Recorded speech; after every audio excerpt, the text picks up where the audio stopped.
கையில மைக்கு கொடுத்தா கிடையாதுன்னு சொல்லிட்டு காரணம் பண்ணிடலாம். ஓகே, தொடர்ந்து விசுவாசம்.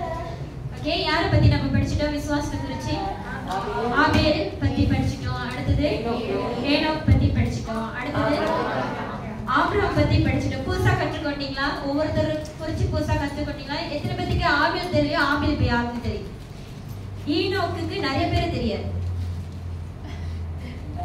நானும் பண்றேன். ஈனோக்குக்கு இல்ல, ஈனோக்குக்கு ஆமா உங்களையும் தெரியாது, உங்களுக்கும் ஈனோக்கு தெரியாது. ஆனா இப்ப எல்லாத்துக்கும் ஈனோக்கோட அழைப்பு, அவரோட விசுவாசம் உங்களுக்கு எனக்கும் இப்ப தெரியும். அடுத்தது ஆபிரகாம். அவர் தெரியாத ஆளு யாருமே இல்ல. ஆனா ஈசாக்குக்கும் மோசேக்கும் நடக்க அந்த சம்பவத்துல ஒரு ரகசியம் இருந்தது. அந்த ரகசியத்தை நம்ம கற்றுக்கொண்டோம். பாஸ்டர் போனாலுமே சொல்லிட்டாரு, தொடர்ந்து நம்ம விசுவாசத்தை பத்தி படிப்போம். என்னோட சேர்ந்து ஜேம்ஸ் 2வது அதிகாரம், ஜேம்ஸ் சாப்டர் 2, தமிழ்ல யாக்கோபு. தமிழ்ல யாக்கோபு, ஜேம்ஸ் 2வது அதிகாரம்,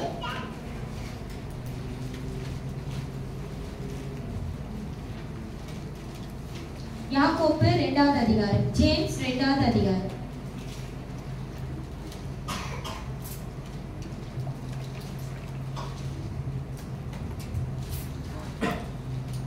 ஜேம்ஸ் 2வது அதிகாரம் 14வது வசனம் மற்றும் 14வது வசனம். யாக்கோபு 2வது அதிகாரம் 14வது வசனம்.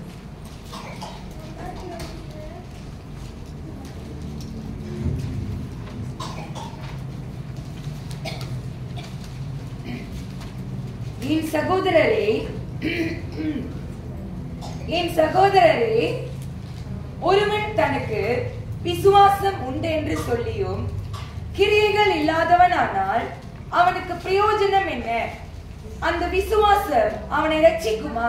பாருங்க, யாக்கோபு 2வது அதிகாரத்துல 14வது வசனத்துல இப்படியாக அவர் எழுதுகிறாரு, கேட்கிறாரு, என் சகோதரனே, ஒருவன் தனக்கு விசுவாசம் உண்டு என்று சொல்லியும். இன்னைக்கு எல்லாரும் நம்ம சொல்றோம் இல்லைங்களா, கிறிஸ்துக்குள்ள இருக்கிறவங்க எல்லாரும் சொல்றோம், நமக்கு என்ன இருக்கு?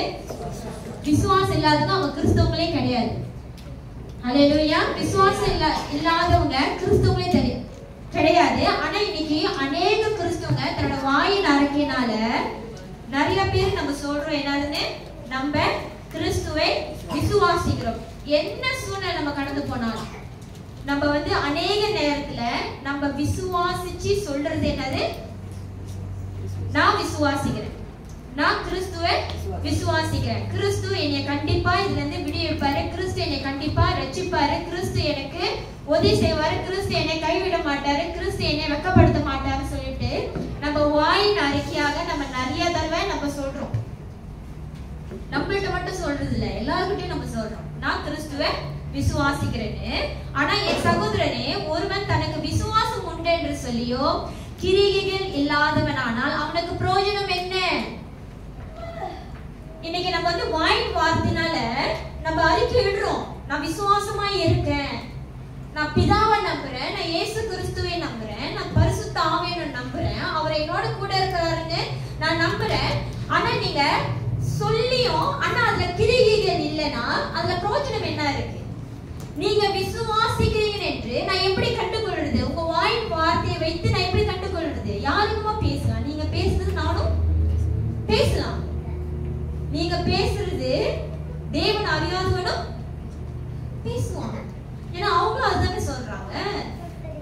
நம்மளுக்கு இருக்கிற வைராக்கியம் காட்டிலும் அவங்களோட வைராக்கியம் இன்னும் பெருசு. அவங்களோட வைராக்கியம் இன்னும் பெருசாக இருக்கும்.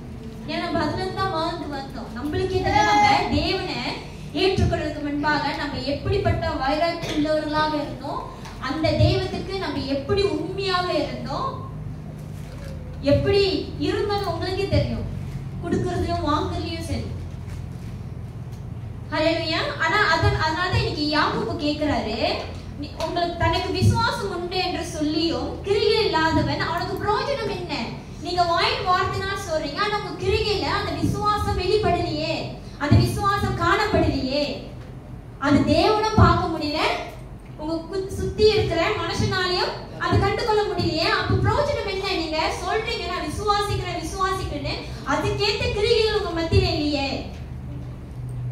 இதுதான் யாக்கோபு கேக்குறாரு. அப்ப பிரயோஜனம் என்ன? நீ விசுவாசிக்கிறேன்னு சொல்லியோ ஆனா அதுக்கு ஏற்ற கிரியைகள் இல்லாத போது உங்களுக்கு தெரியும் அதெல்லாம் என்ன கிரியைன்னா 2 வாரம் உங்களுக்கு நான் 3 வாரமா கற்றுக் கொடுத்துட்டேன்.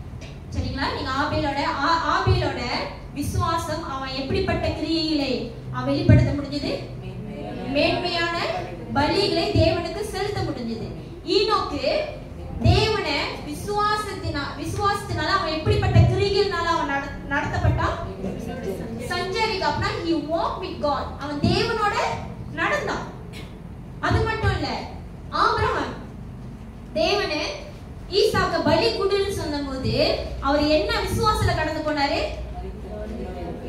நான் இன்னைக்கு என் பையனை நான் ஒப்பு கொடுத்தாலும் மறுத்தவனை தேவனால உயிரோட எழுப்ப முடியும். இந்த பையன் நான் திருப்பியும் அவன் மறைச்சாலும் அவன் செத்து போன என் கண்ணுக்கு முன்பாக நான் அவனை வெட்டினாலும் தேவனால எல்லாமே ஒட்டி உயிரோட கொண்டு வரும். அவனோட விசுவாசம். இதுதான் யாக்கோபு சொல்றாரு. நீ விசுவாசம் உண்டு என்று சொல்லியும் ஆனா உன்கிட்ட கிரியை இல்லைன்னா அது பிரயோஜனம் என்ன? அந்த விசுவாசம் அவனை ரட்சிக்குமா? அந்த விசுவாசம் உங்களை ரட்சிக்குமா? தேவன் உங்களை ரட்சிப்பாரா? ஹல்லேலூயா. தேவன் உங்களை ரட்சிப்பாரா? எல்லா சூழ்நிலை மத்தியில நம்ம சொல்றோம் எனக்கு விசுவாசம் உண்டுன்னு. ஆனா அந்த கிரியை நிமித்தமாக உங்களோட விசுவாசத்தை நீங்க வெளிப்படுத்துறீங்களா? இப்ப நீங்க ஒரு போராட்டத்தை நீங்க கடந்து போறீங்கன்னா நீங்க எப்படிப்பட்ட விசுவாசத்தோட கிரியை நீங்க வெளிப்படுத்தணும்? எப்படிப்பட்ட விசுவாசத்தின் கிரியை நீங்க வெளிப்படுத்தணும்? சொல்லுங்க. நீங்க ஒரு போராட்டத்தை கடந்து போறீங்க, ஒரு பிரச்சனையை கடந்து போறீங்க, எப்படிப்பட்ட விசுவாச கிரியை நீங்க வெளிப்படுத்தணும்? சோர்ந்து போக கூடாது. அதுக்கு என்ன பண்ணுவீங்க? சோர்ந்து போக கூடாதுன்னா என்ன பண்ணுவீங்க? கிரிக்கைங்க. ஜெபம். ஜெபத்துல இருப்போம். என்னோட சேர்த்து யாக்கோபு 5 எடுங்க.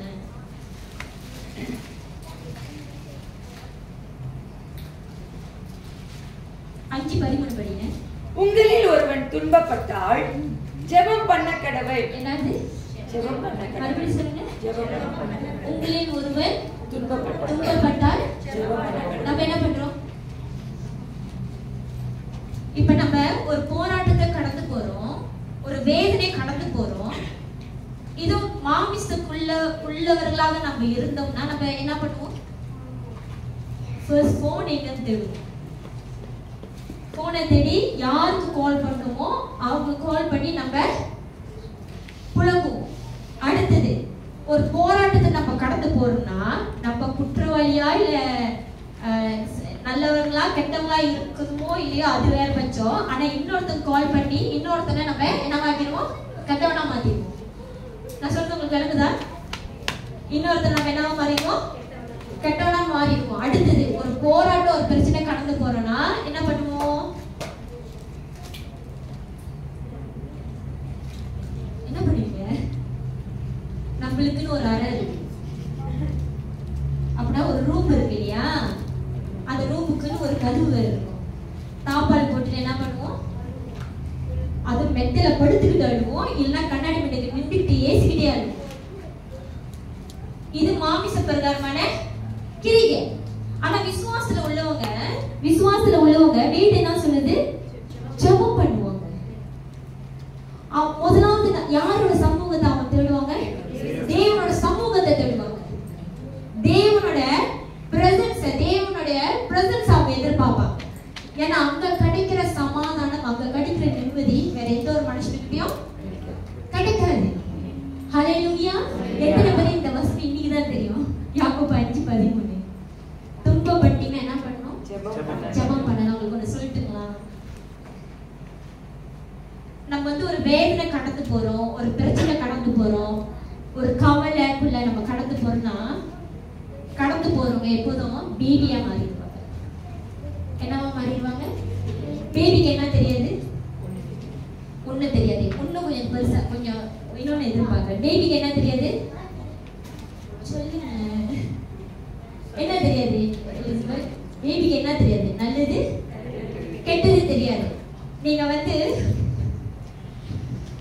இன்னமும் எதிர்பார்த்துச்சு.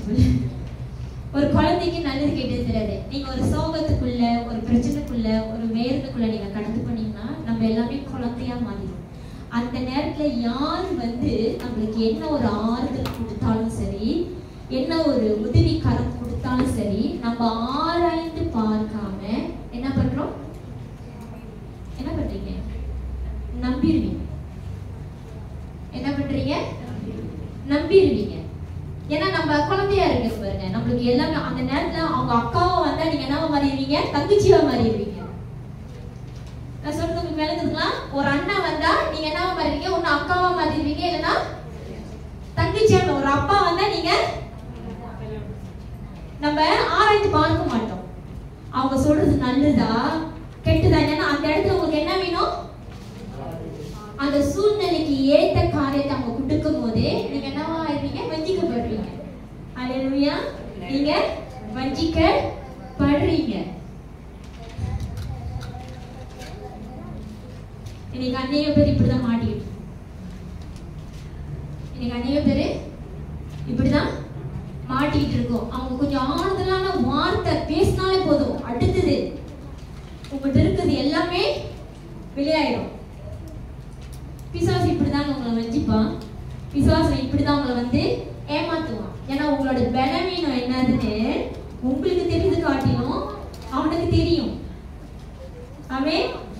உங்களுக்கு தெரிந்து காட்டிலும் அவனுக்கு தெரியும். நான் சொன்னது கொஞ்சம் ஆராய்ந்து பாருங்க. எத்தனை பேர் உங்க வாழ்க்கையை நீங்க படிக்க ஆரம்பிச்சிருக்கீங்க? ஆனாதான் எப்போதும் வேதம் சொன்ன ஜாக்கிரதையா இருங்க, விழுத்து கொண்டே இருங்க. நீங்க ஒரு துன்பத்தை நீங்க கடந்து போனா ஜெபம் பண்ணுங்க. ஹல்லேலூயா. ஜெபம் பண்ணுங்க. அந்த சூழ்நிலை உங்களுக்கு ஒரு தெளிவு கூட இருக்காது. ஆனாதான் யாரு வந்தாலும் நீங்க நம்பிடுறீங்க. பிசாசே வந்தாலும் நம்பிடுறீங்க. பிசாசு ஆட்டுத்தோடு போட்டு வந்தாலும் நம்பிடுறீங்க. ஏன்னா அந்த இடத்துல நம்ம ஆராய்ந்து பார்க்கிற நிலைமையில இல்ல. நம்மளுக்கு அங்க ஒரு அன்பும் ஒரு ஆறுதலும் ஒரு விடுதலை எதிர்பார்க்கறதுனால யாரு வந்தாலும் நம்மளுக்கு என்னவா தெரியுறாங்க? தேவனா தெரியுறாங்க. ஆனா நிஜமான தேவன் உங்களுக்கு தேவனா நம்மளுக்கு தெரியறது இல்ல. தேவன் மேல வைக்க வேண்டிய விசுவாசம் யார் மேலேயும் நம்ம வைக்க ஆரம்பிக்கிறோம். இன்னைக்கு நான் சொன்னதை நீங்க கவனமாக ஏற்றுக்கொண்டு தெளிவாய் இருங்க. ஹல்லேலூயா. தெளிவாய் இருங்க. நீங்க எப்போதும் நீங்க இதெல்லாம் நீங்க கத்துக்கொள்ளணும். நம்ம இப்ப எந்த சூழ்நிலை இருக்கோம்? ஒரு நிலையில இருக்குமா? தெளிந்த புத்தியுள்ளவர்களாக இருக்கிறோமா? ஆமென். ஹல்லேலூயா. திருப்பி அந்த வசனத்தை படிப்போம். என் சகோதரரே, ஒருவன் தனக்கு விசுவாசம் உண்டு என்று சொல்லியோ கிரியையில் இல்லாதவனானால் அவனுக்கு பிரயோஜனம் என்ன? நீங்க விசுவாசம் இருக்குன்னு என்று சொல்லி ஆனா அந்த விசுவாசம் கிரியை இல்லனா அதுல உங்களுக்கு என்ன நன்மை இருக்கு? அதுல என்ன பிரயோஜனம் இருக்கு? அது மட்டும் இல்ல, அந்த விசுவாசம் அவனை ரட்சிக்குமா? நீங்களே சொல்லுங்க. இப்ப யாக்கோபு அது கேள்வியா தான் கேக்குறாரு. அந்த விசுவாசம் உங்களை ரட்சிக்குமா? வாயின் வார்த்தையினால் மட்டும் சொல்லி ஆனா கிரியை இல்லனா அந்த விசுவாசம் உங்களை ரட்சிக்குமா? நீங்களே சொல்லுங்க. அந்த விசுவாசம் உங்களை ரட்சிக்குமா? சொல்லுங்க. ரட்சிக்காது. சரிங்களா? அடுத்த வசனம் யாக்கோபு 2:17 இருந்து படிங்க. அப்படியே விசுவாசமும் கிரியைகள் இல்லாதிருந்தால் தன்னிலே தானே செத்ததாய் இருக்கும். அப்படியே விசுவாசமும் கிரியைகள் இல்லாதிருந்தால் தன்னை தானே செத்ததா இருக்கும். வேதம் சொல்லுது. தலைப்பு கிரியை இல்லாத விசுவாசம் செத்ததா இருக்கிறது. கிரியை இல்லாத விசுவாசம் செத்ததா இருக்கிறது. இன்னைக்கு 17 வசனம் சொல்லுது. அப்படியே விசுவாசம் இருக்கு, ஆனா கிரியை இல்லனா அது என்னதான்? செத்ததா இருக்கு. விளங்குதுங்களா? அது செத்ததா இருக்கு. இன்னைக்கு ஏன் நம்ம ஆபிரகாம் தேவன் என்னன்னு ஒரு தலைப்பு கொடுத்திருக்காரு. அவன் விசுவாசத்தின் தந்தை. எப்படி நீங்க நம்புறீங்க ஆபிரகாம் விசுவாசம் தந்தைன்னு? ஏஞ்சலி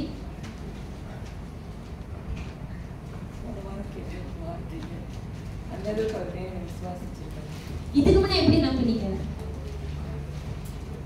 தேவன் சொன்ன உடனே அவர் எடுத்து புறப்பட்டு போனாரு. ஓகே.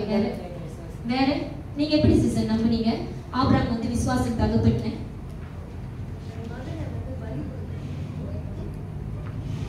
எல்லாரும் எப்படி நம்ம நம்பணும்? ஆபிரகாம் தன்னோட மகனை கையை பிடிச்சு பலி கொடுக்க போனது. இன்னைக்கு அந்த சம்பவம் ஒண்ணு நடக்கல, அதுக்கு ஏற்றபடி ஆபிரகாம் நடந்து கொள்ளனா அவர் எவ்வளவு பெரிய காரியத்தை அவர் செய்திருந்தாலும், அப்படின்னா இது தவிர்த்து வேற கதைலாம் இருந்தனாலும், ஆனா இந்த கதை மட்டும் இல்ல, நம்ம யாருமே நம்ப மாட்டோம். ஆபிரகாம் யாரு? விசுவாசத்தின் தகப்பன். விளங்குதுங்களா? இன்னைக்கு அவர் விசுவாச தகப்பன் என்று ஏற்ற கிரியைகளை அவர் அங்க செஞ்சனால்தான் நம்ம விசுவாசிக்கிறோம். அவரு விசுவாசத்தின் தகப்பன். இன்னைக்கு ஏஞ்சலின் தேவனை விசுவாசிக்குதுன்னு எனக்கு ஒண்ணுமே தெரியலனா அது செத்துது. அது வார்த்தையா மட்டும்தான் இருக்குது. வார்த்தையா தான் இருக்கும். எப்படி இன்னைக்கு இந்த பேனர் வார்த்தையா இருக்கோ அப்படிதான் இருக்கும். விளங்குதுங்களா? அது படிச்சு நம்ம விசுவாசத்தை ஏற்றுக்கொள்ளும் போது அதுக்கு உயிர் உண்டு. விளங்குதுங்களா நான் சொல்றது? அதே போலதான் இன்னைக்கு நீங்க விசுவாசம் இருக்குன்னு சொல்லி ஆனா கிரிகை இல்லைன்னா அது செத்துது. அது வார்த்தை தான் இருக்கும். அவங்க விசுவாசம் இருக்குன்னு சொல்றாங்க, நம்ம வெயிட் பண்ணுவோம், என்ன பண்றாங்கன்னு பார்க்கலாம். இப்படிதான் இருக்குமே தவிர நீங்க அதுக்கு ஏற்ற கிரிகை கொடுக்கலன்னா அது ஸ்டில் என்னது? செத்துது. அப்பனா நீங்க பாருங்க, விசுவாசம் இருந்து கிரிகை இல்லைன்னா அது செத்துது. அப்படின்னா அங்க விசுவாசம் இல்லைன்னு அர்த்தம். அதை நீங்க விளங்கி கொள்ளணும். விசுவாசம் இருக்குன்னு சொல்லி அதுக்கு ஏற்ற கிரிகைகளை நீங்க செய்யலன்னா உங்களுக்கு அங்க விசுவாசம் இல்லை. ஆனா நீங்க விசுவாசம் இருக்குன்னு சொல்லி அதுக்கு ஏற்ற கிரியை நீங்க செய்யும் போது நீங்க விசுவாசிக்கிறீங்கன்னு அர்த்தம். கண்ணி கொடுக்கணும்ல, காய பார்க்கணும்ல, பார்த்தாதான் நம்புவோம். இது மாங்காய் மரம், கொய்யக்காய் மரம், அப்படிதானே? அதே போலதான் விசுவாசோட கிரியை பார்த்து கண்டு கலிக்கும் போதுதான் அது தெரியும் அது விசுவாசம்னு.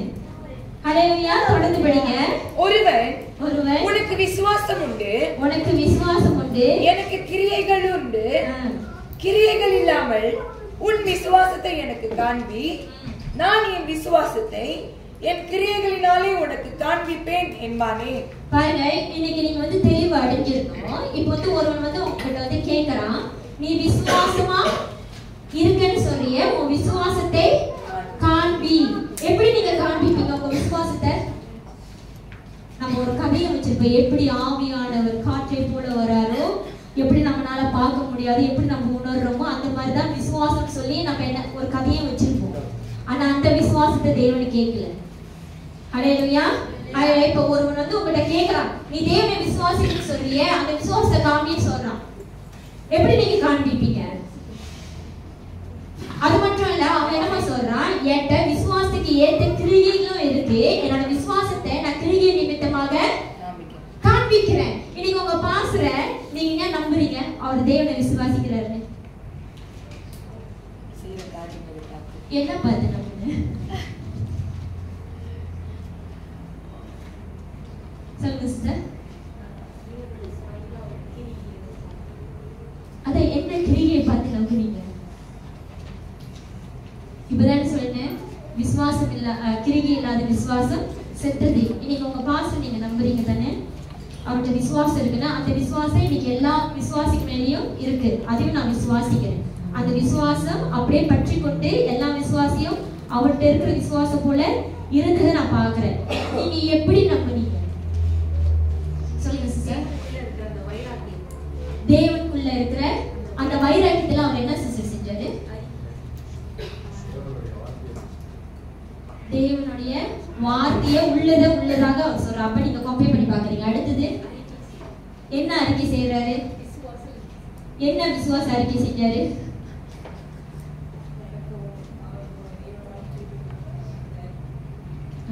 சொல்லிட்டு அப்புறம் அது நடந்துச்சா இல்லையா?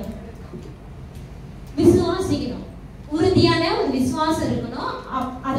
அவரோட விசுவாசம் பலன் கொடுக்கறதையும் நீங்க பார்க்கணும். வேற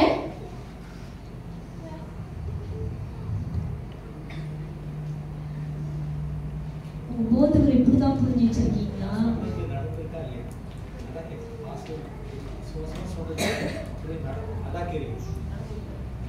சொல்லுங்க சிஸ்டர். தேவனுக்குள்ள உண்மையா இருக்கு. அந்த உண்மைத்துவத்தை நீங்க எப்படியாக பாத்தீங்க? அவர் உண்மையா இருக்காருன்னு எப்படி பார்த்தீங்க?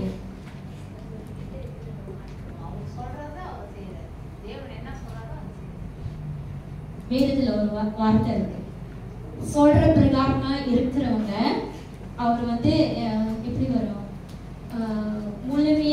முழுமையான ஒரு புருஷனுக்கு போட்டிருக்கோம். அப்படின்னா சொல்ற வார்த்தையே சேர்வர்களாக இருக்கு. வேற சிஸ்டர் கேட்டு எப்படின்னா சிஸ்டர் இப்போ பாஸ்டர் மற்றவங்க மனசு சந்தோஷப்படணுன்றதுக்காக பேசாதபடிக்கு கண்டிப்பான வார்த்தைகளை இப்போ அங்க அதை பேசியே ஆகணும், அந்த கண்டிப்பு இருந்தே ஆகணும் அப்படின்னு அவங்க மனசு சந்தோஷப்பட்டு அவங்க அதை ஏத்துக்கிட்டாலும் சரி ஏத்துக்கிட்டாலும் சரி, ஆனா அதுதான் அவங்களுக்கு அந்த வார்த்தை தான் அப்படின்னு அவர் உண்மையா பேசுறாரு. எல்லா இடத்துலயும் உண்மையா இருக்கிறாரு. தேவனுடைய வார்த்தை எந்த இடத்துல போய் சேரணுமோ அந்த இடத்துல அவர் உண்மையா இருக்காருன்னு பாரபட்சம் இல்லாம மனுஷனுக்கு தயவு பார்க்காம தேவனுக்கு உண்மையா இருந்து வார்த்தைய அந்த இடத்துல என்ன பேசணுமோ அதை அப்படியே பேசுறாரு. ஜோனத்தன் ஒன்று சொல்லுங்க. காத்திருக்காரு, வார்த்தையை சொல்லிட்டாருன்னா அதுக்காக காத்திருக்காரு, அதுக்காக முயற்சி பண்றாரு. அதை கர்த்தர் அப்படியாக செய்து கொடுக்கறத ரிசீவ் பண்றத பார்க்கணும். ஹல்லேலூயா ஹல்லேலூயா. திருப்பி வசனத்துக்கு போயிடுவோம். ஒருவன் உனக்கு விசுவாசம் உண்டு, எனக்கு கிரியைகள் உண்டு, கிரியைகள் இல்லாமல் உன் விசுவாசத்தை எனக்கு காண்பி, நான் என் விசுவாசத்தை என் கிரியைகளினாலே உனக்கு காண்பிப்பேன் என்பானே. ஹல்லேலூயா. இன்னைக்கு நீங்க தேவனை விசுவாசிக்கிறவங்களா இருந்தீங்கன்னா ஒரு மனுஷன் நீங்க விசுவாசத்தை எப்படி கண்டுகொள்வானா, நீங்க செய்யற கிரியை நிமித்தமாக, நீங்க வாழ்கிற வாழ்க்கை நிமித்தமாக, நீங்க பேசுகிற வார்த்தையின் நிமித்தமாக, நீங்க செய்கிற காரியம் நிமித்தமாக, அது எல்லாமே உலகத்துக்கு வேறுபட்ட காரியமாகவும் செய்கையாகவும் நடத்தையாகவும் வாழ்க்கையாகவும் வார்த்தையாக தான் இருக்குமே தவிர உலகத்தோட ஒட்டி போடுற காரியமாகவே இருக்காது. நீங்க எப்பொழுதும் வித்தியாசமாக நீங்க செய்வீங்க. இல்லைன்னா ஜான் செபராஜ் பாஸ்டர் போல நீங்களாம் வேற மாதிரி இருப்பீங்க. ஹல்லேலூயா. வேற மாதிரி நீங்க காணப்படுவீங்க. இன்னைக்கு உலகத்துல உள்ளவங்க உங்க கண்களுக்கு வித்தியாசமா தெரியுறாங்களா இல்லையா, உங்க கண்களுக்கு வேற மாதிரி இருக்கிறாங்களா இல்லையா, அவங்களோட பார்வைக்கும் நீங்க வித்தியாசமாக நீங்களும் வேற மாதிரியாக காணப்படணும். ஹல்லேலூயா. நீங்க அப்படிதான் இருக்கணும். உங்களோட விசுவாசம் உங்களோட சாட்சி நிமித்தமாக, ஹல்லேலூயா, உங்களோட சாட்சி நிமித்தமாக அது வெளிப்படணும். இன்னைக்கு உலகத்துல இருக்கிறவன் அவன் உலகத்தால் நம்ம எப்படி கண்டுகொள்றோம், அவன் உலகத்துக்கு ஏற்ற போல அவன் வாழ்றதுனால ஒண்ணு முடி நீட்டா இருக்கும், ஆண்கள் முடி நீட்டா வச்சிருப்பாங்க, இல்ல கருப்பு முடியை இப்பெல்லாம் சீக்கிரமாவே வெள்ளையாக்கிக்கிறாங்க. வேற காதுல மட்டும் இப்ப தோடு போடுதுல, இங்க தோடு இங்க ஒரு வெட்டு. உங்களுக்கு புரியுதுங்களா? அது பார்த்தாலே தெரியுது இவங்க யாருன்னு உலகத்துல உள்ளவர்கள். ஆனா கிறிஸ்துவங்களை பார்த்தோன்னே கண்டுகொள்ளணுங்க இவங்க கிறிஸ்துவங்கன்னு. ஹல்லேலூயா. அதுதான் உங்களோட கிரியை. அது எப்படில கட்டாயத்தினால அல்ல, மனப்பூர்வமா அந்த கிரியைகள் உங்க மத்தியில உருவாக்கப்படணும். அது தானாவே உருவாகும். நீங்க உண்மையிலேயே தேவனை விசுவாசிக்கிறீங்கன்னா நீங்க எதுவுமே கஷ்டப்பட்டு முயற்சி எடுத்து நீங்க செய்ய தேவையில்லை. அந்த விசுவாசம் உங்களுக்குள்ள நல்ல கிரியைகளை உண்டு பண்ணும், நல்ல கிரியைகளை உருவாக்கும், உங்களோட சுபாவத்தை மாற்றும், நீங்க பார்க்கிற பார்வையை மாற்றும், நீங்க சிந்திக்கிற விதத்தை அது மாற்றும், உங்க இருதயத்தை அது புதிதாக மாற்றும். ஹல்லேலூயா ஹல்லேலூயா. அதுதான் விசுவாசத்தின் கிரியை. ஆனா வேதமும் சொல்லுது கிரியை நிமித்தம் நீங்க நீதிமானாக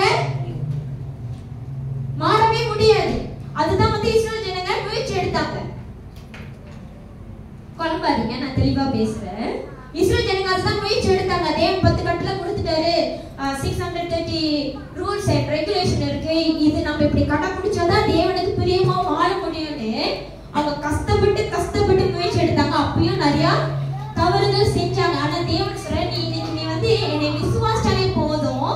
அந்த விசுவாசம் அதான் நான் சொன்னேன், எப்படி விசுவாசிக்கணும், கண்மூடித்தனமா நீங்க தேவனை விசுவாசிச்சீங்கன்னா அந்த விசுவாசம் உங்களுக்குள்ள நன்மையான கண்ணிகளை உண்டு பண்ணும். ஹல்லேலூயா ஹல்லேலூயா. இன்னைக்கு கிறிஸ்துக்குள்ள நிறைய பேர் சமாதான சொன்ன காரியம் என்னதுன்னா, இந்த வந்து புதிய காரியத்தை கற்றுக்கொண்டேன், அது என் வாழ்க்கையில மாறுனது நான் பார்த்தேன்னு சொல்றீங்க. இப்ப சொல்லுங்க, விசுவாசனால எந்த விதத்துல உங்க வாழ்க்கையில மாறப்பட்டிருக்கு? இன்னைக்கு நாங்க பேசுகிற வார்த்தையை நீங்க விசுவாசிக்கலனா அது உங்க வாழ்க்கை கண்ணி கொடுத்திருக்காது. நீங்க விசுவாசனாலதான் உங்க வாழ்க்கையில மாறுனது. ஹல்லேலூயா, ஹல்லேலூயா. சில பேர் சொல்றாங்க, நான் முன்ன பெருமையா இருந்தேன், இப்ப அந்த பெருமையா எங்க போனதுன்னு தெரியல. பெருமை போய் என்ன வந்திருக்கணும்? தாழ்மை வந்திருக்கணும். அன்னைக்கு என் வீட்டுல ஒரு காரியம் நினைச்சு ஏஞ்சல் சொல்ல வேண்டாம்னு சொன்னாங்க. ஆனா எனக்கு இந்த இடத்துல சொல்லணும்னு தோணுது. அன்னைக்கு வீட்டுல வந்து நல்லா சாப்பாடு, என்னது நல்லா சாப்பாடு. அப்ப வந்து அது சீ ஃபுட் சாப்பாடுனால அம்மா வந்து நல்லா கட்டி, நான் சொல்லிட்டேன் குப்பையில கட்டி தனியா வச்சிருங்க, லைட்டா தூக்கி போட்டா. அப்ப அன்னைக்கு ஏஞ்சல் வந்திருந்தாங்கனால ஏஞ்சல் ஒரே ஒரு விஷயம், ஏன்னா என் வீட்டுல பூட்டு அத்தனை தாப்பால் எல்லாம் கழட்டிட்டு போனா லேட் ஆயிடும்னு சொல்லிட்டு ஏஞ்சல் ஒரே ஒரு இந்த குப்பியை மட்டும் எங்கேயாச்சும் போட்டு பேசணும் எடுத்துரு, ஏன்னா தண்ணி ஊத்தம் எடுத்துட்டு போயிரு. அந்த நேரத்துல நான் சாப்பிட்டுட்டு இருந்தேன். சாப்பிட்டுட்டு இருந்து ஏஞ்சல் ஓகேக்கா நான் போகும்போது நான் தூக்கி போட்டுறேன் சரின்னு சொல்லிட்டு அந்த பிள்ளை போயிடுச்சு.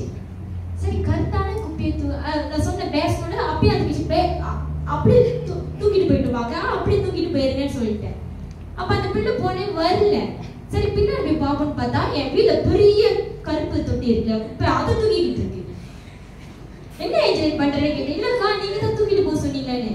நான் கொஞ்சம் நடத்துறேன், நான் அதை தூக்கிட்டு போக சொல்ல, இந்த சின்னோண்டு குப்பியை மட்டும் தூக்கிப்பேன், இதெல்லாம் உனக்கு கொடுப்பேனா? நான் ஒண்ணுதான் யோசிச்சேன். ஏதோ அந்த இடத்துல வேற யாரும் இருந்தா என்ன குப்பை தட்டியே மேபி அது ரோகம் புரிஞ்சிச்சு. பெரிய குப்பை, அதுக்குள்ள நிறைய குப்பை இருக்கு. அது குப்பை தட்டியும் வாசனை கிடையாது.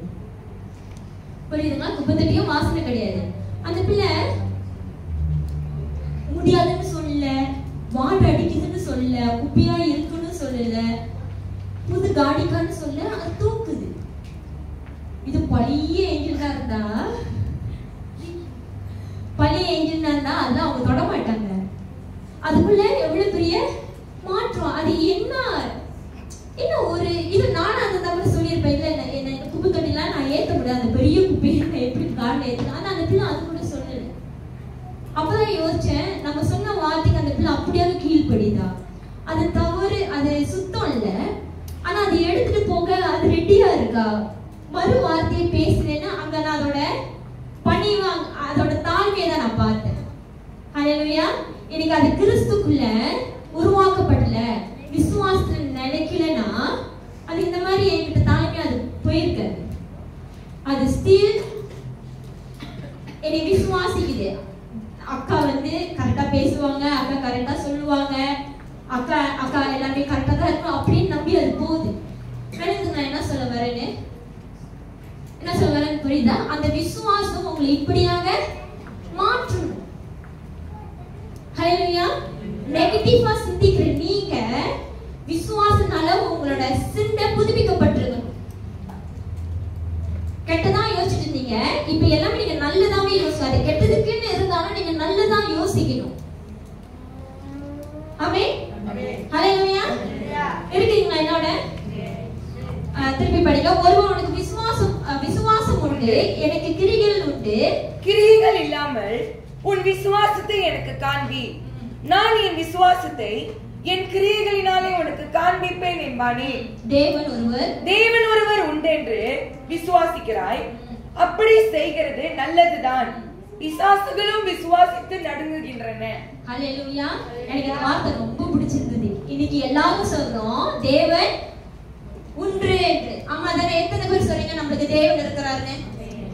ஹல்லேலூயா. தேவன் இருந்தா நம்மளுக்கு என்ன இருக்கணும்? வேற என்ன இருக்கணும்? இல்ல வேற என்ன இருக்கணும்னு கேக்குறேன். இல்ல தேவன் ஒருத்தர் உண்டுன்னா நமக்கு விசுவாசம், அடுத்தது பயமும் இருக்கணும். கரெக்ட்டுங்களா? நமக்கு என்ன இருக்கணும்? பயமும் இருக்கணும். ஏன்னா நம்ம வாழ்ற வாழ்க்கையை பார்த்தா பயம் இல்லாத போல தான் நம்ம வாழ்றோம். ஹல்லேலூயா. தேவன் உண்டுன்னு நினைக்கிறவங்க, நான் எப்போதும் என் பிள்ளைங்களுக்கு அப்படிதான் ஜெபம் பண்ணுவேன். காலேஜ் ஸ்கூலுக்கு போகும்போது, ஆண்டவரே நான் கூட இல்ல, அதுக்கு பிறந்ததுக்காகவே நான் வேகமா பொருள் உயிர்த்து தான் ஜெபம் பண்ணுவேன். ஆண்டவரே நான் கூட இல்லைன்னா கூட தேவன் கூட இருக்கிறாரு, நான் செய்யலாம் பாக்குறாருன்னு என் பிள்ளைங்க உணர்ந்து ஸ்கூல்ல நல்லா படிக்கணும்னு ஜெபம் பண்ணுவேன். கிடைக்குதுங்களா? அப்ப தேவன் ஒருத்தர் இருக்கிறாருன்னா நம்ம விசுவாசிக்கிற தேவன் இருக்குன்னா அப்படின்னா அவர் பார்க்கிறாரு என்றும் நம்ம விசுவாசிக்கணும். அப்படின்னா அவர் பார்க்கிறாருன்னா நம்ம எப்படிப்பட்ட வாழ்க்கை வாழணும்? பய பக்தியோட ஒழுக்கமான தேவனுக்கு ஏற்ற வாழ்க்கைய வாழணும். ஆமாங்க தானே? இப்ப வேதாதான் சொல்லுது தேவன் ஒரு உண்மை என்று விசுவாசிக்கிறேன். நம்ம விசுவாசிக்கிற தேவனோட தான் இருக்கிறாருன்னு அப்படி செய்கிறது நல்லதுதான். நீங்க அப்படி என்றீங்க பாருங்க. சில பேர்லாம் சொன்னாங்க தேவனை எப்போது யோசிச்சுக்கிட்டே இருப்ப. நல்லதுதான், யோசிச்சுக்கிட்டே இருங்க. நான் ஒரு நாள் கூட தேவனை நான் நினைக்காம படுக்கவே மாட்டேன். நல்லதுதான், தேவனை நினைச்சிட்டு படுங்க. ஏன்னா வேதம் சொல்லுது அப்படி செய்யறது நல்லதுதான். ஆனா பிசாசுகளும் விசுவாசித்து நடுங்குகின்றன. என்ன விசுவாசிக்கிறீங்க? பிசாசுங்க தேவன் ஒருவர் உண்டு. அதான் பிசாசு கேட்டா இல்லையா, உனக்கு எனக்கு என்ன, என்னை துன்பப்படுத்த நாள் இன்னும் வரல, எதுக்கு நீ இங்க வந்தீங்க இயேசுவேன்னு கேட்டானா இல்லையா? அப்ப அவனும் தேவன் ஒருவர் உண்டு என்று, அதுவும் இயேசு கிறிஸ்து தேவகுமார் என்று அவன் விசுவாசிக்கிறான். விசுவாசி என்ன பண்றான்? நடக்கிறான் தானே? அதுக்கு நான் பரிசுத்தவான் நம்ம நம்ப முடியுமா? அவனோட வாழ்க்கை எப்படி இருக்கு? நீங்களே சொல்லுங்களேன். பிசாசோட வாழ்க்கை எப்படி இருக்கு? இப்ப வேதம் சொல்லுது அவனும் விசுவாசிக்கிறான், விசுவாசிச்சு நடக்கிறான். அதுக்குன்னே அவன் நீதிமான் கிடையாது, அவன் பரிசுத்தம் கிடையாது. விளக்குதுங்களா? அவன் தேவனுக்கு ஏற்ற வேலை செய்கிறான்னு கிடையாது. அவன் வார்த்தையில பரிசுத்தம் கிடையாது. இதுதான் வேதம் சொல்லுது. நீங்களும் அப்படிதான். தேவன் ஒருவர் உண்டு என்று சொல்றீங்க, அதேதான் பிசாசுன்னு சொல்றான். நான் தேவனை விசுவாசிக்கிறேன்னு சொல்றீங்க, அதேதான் பிசாசுன்னு சொல்றான். நான் தேவனுக்கு பயப்படுறேன்னு சொல்றீங்க, அதேதான் பிசாசு சொல்றான். ஆனா அவன் செய்யற செயல் தான் நம்மளும் செய்து கொண்டு இருக்கிறோம். இப்ப சொல்லுங்க, வாயின் வார்த்தைனால அறிக்கையிடுறோம், ஆனா நம்மளோட கிரிகைகளும் எப்படியாவது இருக்கு? பிசாசுக்கு ஏத்துதான் இருக்கு, தேவனுக்கு ஏத்துதான் இல்ல. அப்ப உங்கள்ட்ட என்ன இல்ல? விசுவாசம் இல்ல. நீங்க விசுவாசம்னு நினைக்கிறது தேவன் அவர் இப்படியா சொல்றாரு, நல்லதுதான், நீ விசுவாசம் இருக்கு, நீ என்னை நம்புறேன்னு சொல்றது நல்லதுதான். ஆனா பிசாசும் அதேதானே சொல்றான். அப்ப தேவன் வார்த்தை உங்கள்ட்ட என்ன சொல்ல வருது, என்ன கேட்க வருது? வெளிக்கொள்ள முடியுதா? வெளிக்கொள்ள முடியுதா? எனக்கு இவ்வளவு நேரம் இந்த வசனம் புரியல. நான் இது படிச்சுக்கிட்டு இருந்தேன், ஏன் இப்ப பிசாசு வந்தான், அவன் ஏன் நடக்கிறான்னு அந்த வர்ஷிப் டைம்ல படிச்சுட்டு இருக்கும் போதுதான் அப்பதான் வரும், இதுதான் இங்க சொல்ல வருதா? ஹல்லேலூயா, ஹல்லேலூயா. நம்மலாம் நீதிமான் பரிசுத்தமா இருக்கிறோம்னு சொல்லிக்கிட்டே பிசாசுக்கு ஏற்ற வேலையை செஞ்சுக்கிட்டு பிசாசுன்னு அப்படி சொல்லிதான் ஊரே வஞ்சித்து கொண்டிருக்கான். என்ன வஞ்சித்து கொண்டிருந்தான்? நீங்க விசுவாசிக்கிறீங்க, ஏன் விபச்சாரம் செய்றீங்க? நீங்க விசுவாசிக்கிறீங்க, ஏன் பொய் சொல்றீங்க? நீங்க விசுவாசிக்கிறீங்க, ஏன் கழுவு செய்றீங்க? நீங்க விசுவாசிக்கிறீங்க, ஏன் மற்றவங்களோட குடும்பத்தை நீங்க கெடுக்கிறவர்களாக இருக்கிறீங்க? நீங்க விசுவாசிக்கிறீங்க, ஏன் வேசித்தனம் செய்றீங்க? நீங்க விசுவாசிக்கிறீங்க, கோயில் உங்களுக்கு என்ன வேலை? நீங்க விசுவாசிக்கிறீங்க, யாரை விசுவாசிக்கிறீங்க? இப்ப நான் சொன்னதுக்கெல்லாம் நான் என்ன தெரியுமா சொல்லணும்? நீங்க உலகத்தை விசுவாசிக்கிறனால தான் நீங்க இத்தனை காரியத்தை செய்றீங்க.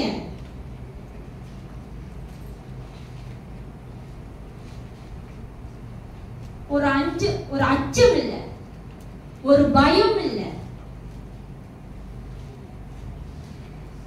அந்த அளவுக்கு உங்களை இருள் மறைத்து வைத்திருக்கு உங்களோட சிந்தைய.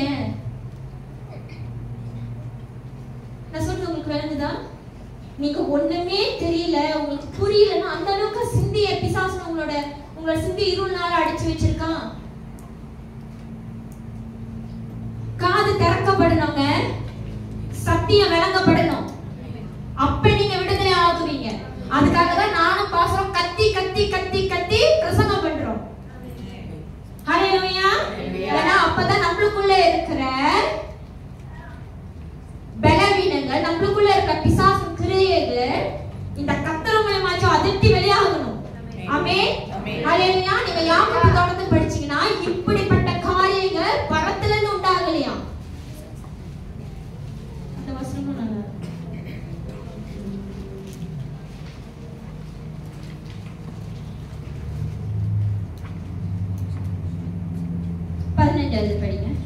யாக்கோபு 3வது அதிகாரம் 15வது வசனம். இப்படிப்பட்ட ஞானம் பரத்திலிருந்து இறங்கி வருகிற ஞானமாய் 14வது வசனம் லேட்டரா படிச்சீங்க.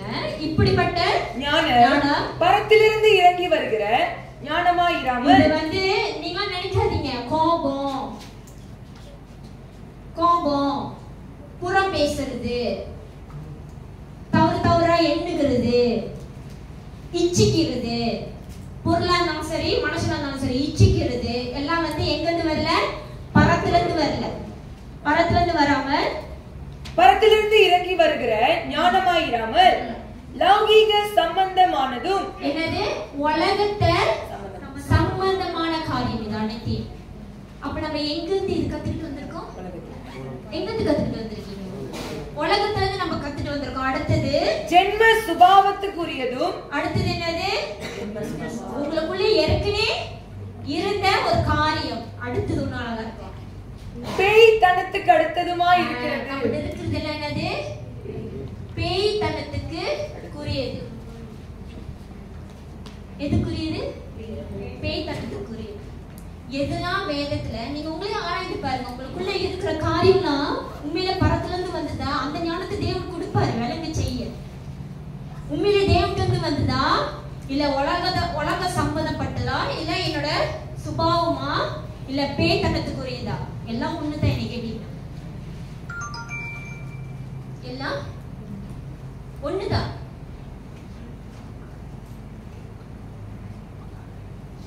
இன்னைக்கு கிறிஸ்துக்குள்ள வந்து நீங்க எப்படி வந்தீங்களோ அதே போல இன்னும் நீங்க நிரந்தரமாக அப்படியே இருக்கிறீங்கன்னா நீங்க இன்னும் கிறிஸ்துவ விசுவாசிக்கலைங்க. நீங்க கிறிஸ்துவ விசுவாசிச்சாதான் கிறிஸ்து உங்களை ஆளுகை செய்ய முடியும். நீங்க கிறிஸ்துவ விசுவாசிக்கலன்னா இன்னும் யார் உங்களை ஆளுகை செஞ்சுட்டு இருப்பா? உலகமும் உலக சம்பந்தக்குரியதோ பேய்களும் தான் உங்களை ஆளுகை செய்வாங்க. இன்னைக்கு எல்லாத்துக்கும் ஒரே விசுவாசம்.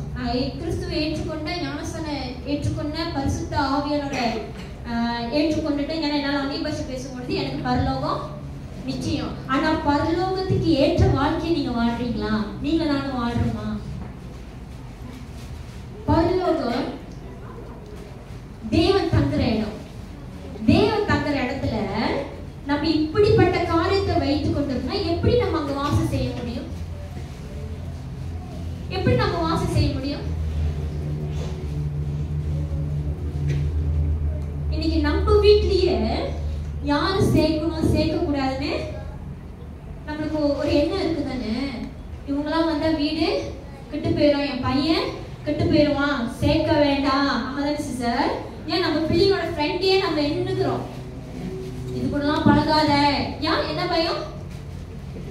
பிள்ளைங்க வீணா போயிடுவாங்கன்னு. இப்போ உங்களை எல்லாத்தையும் நம்ம எல்லாத்தையும் இந்த மாதிரி ஒரு எண்ணத்தோட இந்த மாதிரி ஒரு வாழ்க்கையோட பரிசுத்தம் இல்லாம ஒழுக்கம் இல்லாம பேய்களோட கேரக்டரை வச்சுட்டு பரலோக ராஜ்யத்துல தேவன் சேர்ப்பாரு. நீங்களே சொல்லுங்க. நீங்களே சொல்லுங்க. பரலோக ராஜ்யத்துல தேவன் உங்களை சேர்த்து வச்சுக்குவாரா? பரலோக ராஜ்யத்தை இன்னொரு உலகமா நீங்க மாத்திடுவீங்க. தேவன் என்னவா மாத்திடுவோம்? விக்கிரமா மாத்திடுவோம். நம்மளுக்கு தான் பேய் சிந்தை இருக்குல்ல, பேய போலதான் நம்ம யோசிப்போம். ஆமாங்க தானே? தொடர்ந்து படிங்க. அது அந்த வசனத்தை வந்து திருப்பி படி. 19. தேவன் ஒருவர் உண்டென்று விசுவாசிக்கிறாய், அப்படி செய்கிறது நல்லதுதான். பிசாசுகளும் விசுவாசித்து நடுங்குகின்றன. பாருங்க, பிசாசும் அப்படிதான் விசுவாசித்து நடக்குது. இன்னைக்கு நீங்களே உங்களை ஆராய்ந்து பாருங்க. நீங்க பிசாசா இல்ல தேவனோட ஜனமா? ஹல்லேலூயா, ஹல்லேலூயா. விசுவாசிக்கிறவங்க அவங்களோட ஓட்டம், அவங்களோட சிந்திக்கிற விதம், அவங்க பேசுற விதம், அவங்களோட வாழ்க்கை தரமே வேறையா இருக்கு. ஹல்லேலூயா. நீங்க கனி கொடுக்கிறது தேவன் அது வெளியரங்கமாகவே காட்டுவார். ஹல்லேலூயா. நீங்க செழிப்பா இருக்கிறதும் தேவன் காட்டுவார். ஹல்லேலூயா. நீங்க மாறி இருக்கீங்க என்று தேவன் அது வெளிப்படையாவே காட்டுவார். நன்மையை தேவன் எப்போதும் ஒளித்து வைத்து இருக்க மாட்டார். ஹல்லேலூயா. நன்மை மட்டும் இல்லைங்க, நன்மையும் தீமையும் தேவன் எல்லாத்தையும் வெளியரங்கமாக காட்டுகிற தேவனாக இருக்கிறார். ஹalleluya ஹalleluya என்னோட இருக்கிறீங்களா? ஹalleluya. இன்னைக்கு நம்ம வாயின் வார்த்தையால் மட்டும் விசுவாசிக்கிறோம்னா சொல்றதுங்களா இருக்க கூடாது. நம்மளோட வாழ்க்கை தரமும் நம்ம விசுவாசிக்கிறோம்னா அதை எடுத்து காட்டுறதா இருக்கு. விசுவாசிக்கிறவங்க சபைக்கு வராம இருப்பாங்களா? ஏன் கேள்விக்குள்ள பதில் சொல்ல மாட்டீங்க? விசுவாசிக்கிறவங்க சபைக்கு வராம இருப்பாங்களா? இருக்க மாட்டாங்க. வேதம் படிக்காம இருப்பாங்களா? ஜெபம் பண்ணாம இருப்பாங்களா? கீழ்ப்படியாம இருப்பாங்களா? பாவம் செய்து கொண்டே இருப்பாங்களா? சொல்லுங்க. இருக்க மாட்டாங்க. விசுவாசத்துல இருக்கிறவங்க அவங்க வேறங்க. அவங்க டோட்டலி வேற. ஹalleluya. அவங்க டோட்டலி வேற. அவங்க சிந்தை கூட தவறாவே எண்ணாது. அவங்களுக்கு எப்போதும் ஒரு விழிப்புணர்வு இருந்துகிட்டே இருக்கும். ஒரு தெளிவு இருந்துகிட்டே இருக்கும். ஒரு தெளிவு அந்த தெளிவு இருந்துகிட்டே இருக்கும். ஏன்னா தேவன் அவங்க விசுவாசத்தை தேவன் என்னோடு இருக்கிறார். தேவன் கூட இருந்தா இன்னைக்கு ஒரு அப்பா நம்ம பக்கத்துல இருக்கிறாருன்னா அப்பா மேல இருக்கிற நம்பிக்கையில நம்ம எல்லாமே செய்யும். ஒரு பிள்ளையோட நம்பிக்கை அதுதான். நீங்க எங்க போனாலும் கொஞ்ச நேரம் பிள்ளை அமைதியா உட்கார்ந்து இருக்கும். கொஞ்ச நேரத்துல அவங்களோட திறமை அவங்களோட சேட்டலை எடுத்து காட்டிடுவாங்க. என்ன நம்பிக்கை? மத்தவங்க வீடாமல என்ன நம்பிக்கை? நீங்க நினைக்காதீங்க அந்த பார்க்க அழகா இருக்கு பிள்ளை இல்ல. அதோட நம்பிக்கைனால அப்பா அம்மா அங்க இருக்காங்க. ஹalleluya. அதே நம்பிக்கை தான் நம் விசுவாசிக்கிறவங்களுக்கு இருக்கும். தேவன் என்னோட இருக்கிறாரு, அவர் பார்த்துக்குவாருன்னு அந்த உறுதி அவங்களுக்குள்ள இருந்துகிட்டே இருக்கும். ஹalleluya. அந்த உறுதி அவங்களுக்கு இருந்துகிட்டே இருக்குங்க. யாரும் உங்களுக்கு கற்றுக் கொடுக்க தேவையில்லை. அந்த விசுவாசமே உங்களுக்குள்ள அந்த உறுதியை பலப்படுத்திக் கொண்டே இருக்கும். ஆமென். நான் பாஸ்டர் சொல்ல நான் பேசுறேன்.